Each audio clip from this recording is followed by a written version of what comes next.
Қалайсыздар достар, бүгін біз өте дәмді борщ әзірлейміз. Видеоны соңына дейін көріңіздер. Ең алдымен осы көкөністерді ашып дайындап алдым. Картоп, қызанақ, жуа, сәбіз, свекла, бір кесек ет және де міндетті түрде капустамыз қажет.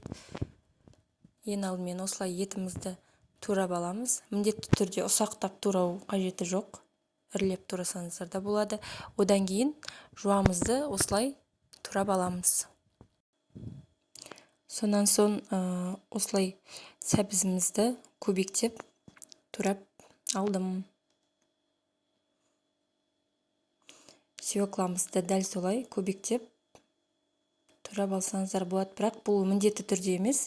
Сіздер ұзыннан майдалап турап насадка пайдалансаңыздар да болады. Мен осылай турадым. Қызанақтың осылай қабығын ашып алдым.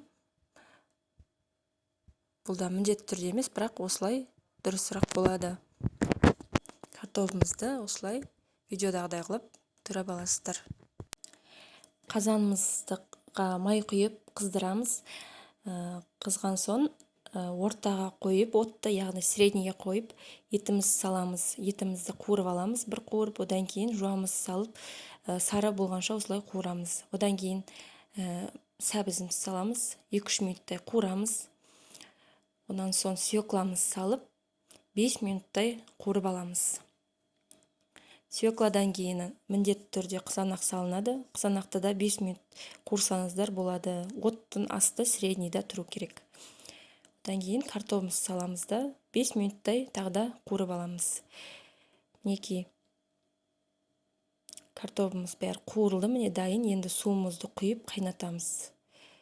Мінекей қайнап жатыр. Енді тұзымызды себеміз. Керекті мөлшерде себесіздер. Мен тек тұз септім, ешқандай специя қосқан жоқпын. Қазанымызды 2 сағаттай қайнатамыз. Ол кезде осылай капустамызды турап аламыз. Және де 2 сағат өткен соң капустамызды мінекей салдық. Енді бұны жарты сағат қайнатып аласыздар, жай отта.